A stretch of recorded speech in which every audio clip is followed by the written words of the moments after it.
she looked at me and said, "You know, my spouse is a narcissist." I said, "Really?" She said, "Yes, my counselor said so." "Really?" "Well, he wasn't. So who was wrong? And what happens if you think you are married to a narcissist?" Let's talk about that on this episode of Relationship Radio. I'm Dr. Joe Beam. This is Kimberly Holmes, our CEO. Kimberly, you are the psychologist.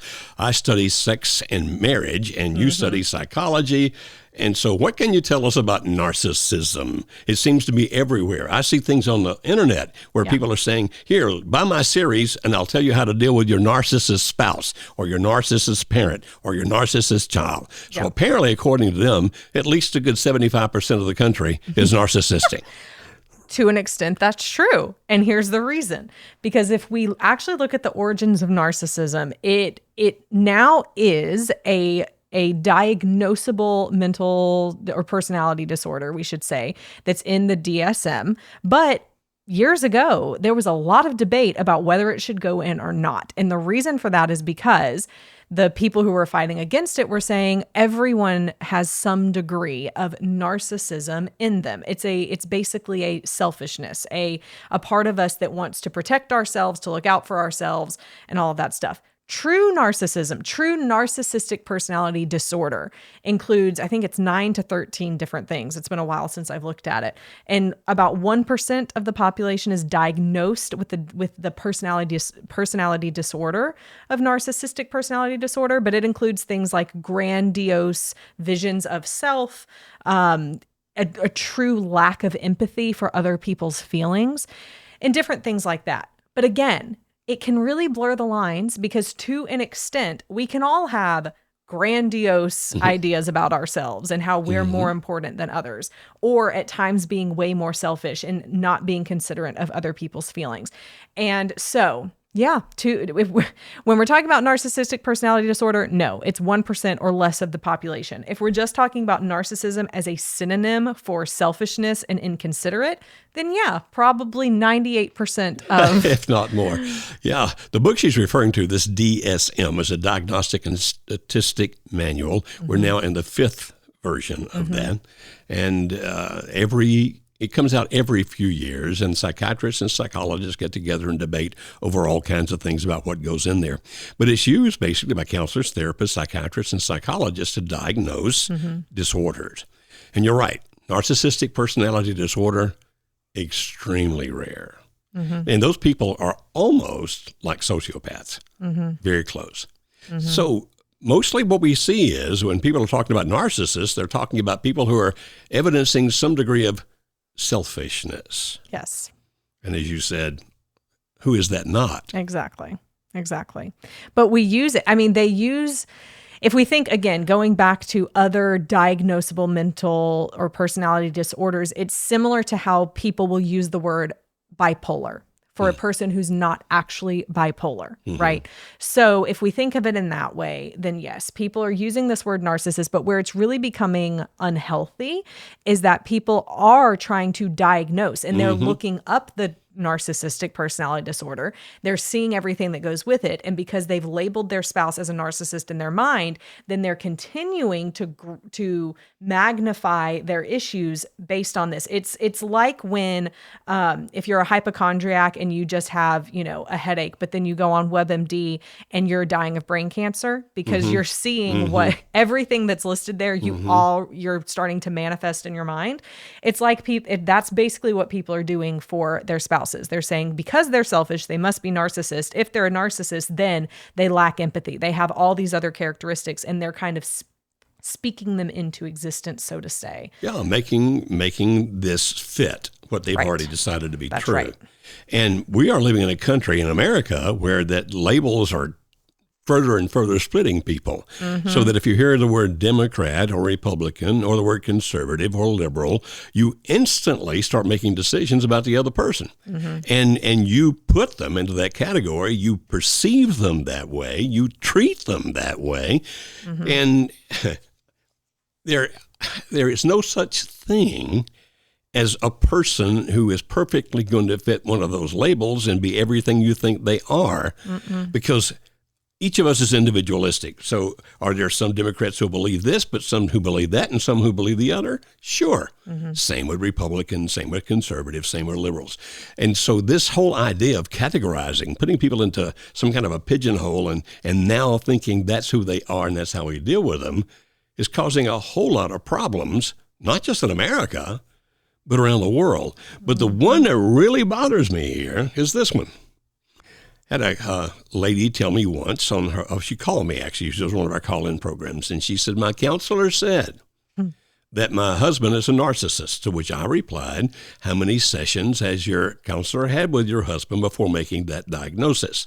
She replied, my counselor has never met my husband.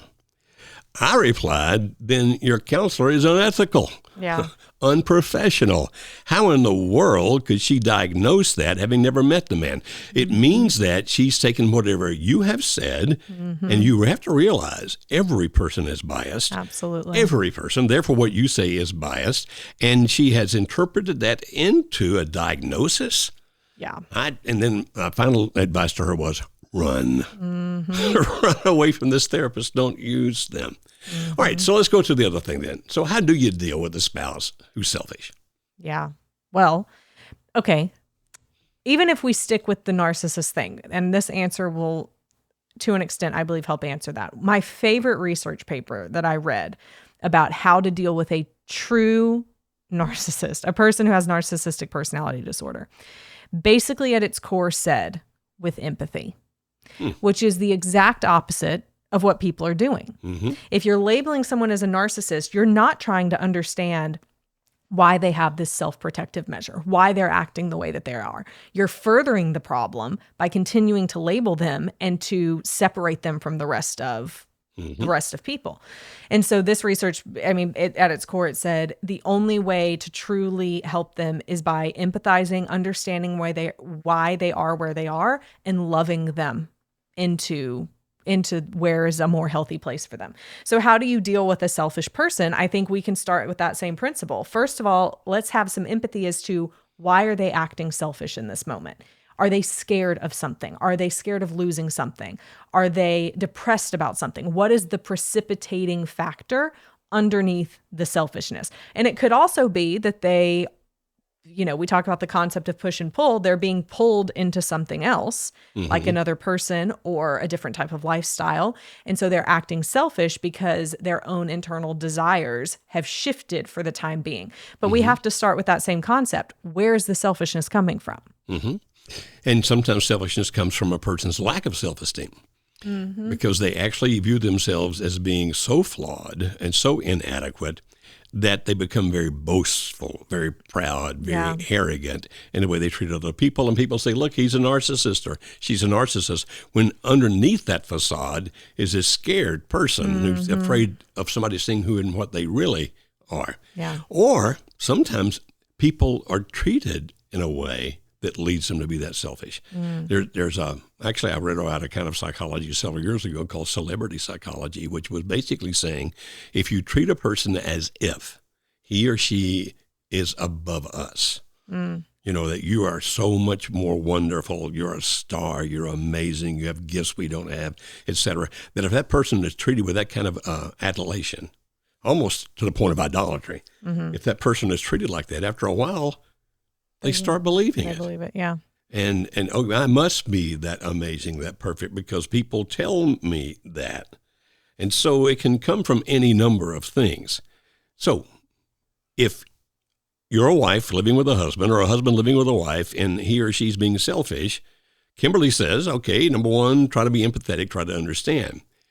But does that mean then that I let them do all the things they want to do without somehow trying to protect myself and or my children from the results of their arrogance? Right. No, of course it makes sense to protect yourself from those things. If they're trying to take all the money and, buy a Lamborghini because they're trying to impress this other person or whatever it might be, then No, you need to set up those boundaries or the safeguards that offer protection, or what we call them. And people could find out more about that in our membership and the boundaries toolkit we have in there. But we really have to, yes, protect ourselves, but that doesn't mean that we have to continue to ostracize, diagnose, or treat our spouse like they are less than us or sick. Like really, when we're calling our spouse a narcissist, in a way, it's a form of contempt because you're saying, I'm better than you, you are less than me. Very destructive. I agree. So maybe narcissistic. So stop labeling people, including your spouse, but at the same time, as you try to understand them, empathy is a wonderful and powerful tool. You also sometimes like to stand up to them. And so if they're the kind of person who will just always try to tell you what to do, then sometimes you just look back at them and very calmly just say, no, I choose to do this instead. And if they say this is what you should feel, then you can say, actually, my emotions are determined inside of me. I'm not talking about fighting, not arguing, not getting into this brouhaha. I'm just saying that people will pretty much do what you allow them to do. And so if you have somebody selfish who's trying to control and dominate you, don't let that happen. But you don't have to become them to do that. So be kind, be gentle, but have a backbone, be strong, and just very calmly look at them and say, no, I'm not going to do that. And then you maybe are going to tell them what you will do or why you won't do or whatever else. But if you're going to deal with selfish people, that's what you have to do. Empathetic, but also calmly powerful, calmly strong. That's how you deal with any kind of selfishness, right? Absolutely. Love them into it. Love them away from it. Love them away from selfishness. Yeah, love them away from selfishness, and don't you become selfish in the process. Well, Kimberly, we get a lot of questions, and we get a lot of questions about why people cheat, and particularly they'll be gender specific, like why do men cheat? Why do women cheat? Well, let's start with the first one of those. In the next episode, what we'll talk about is why do men cheat? Because they're narcissist.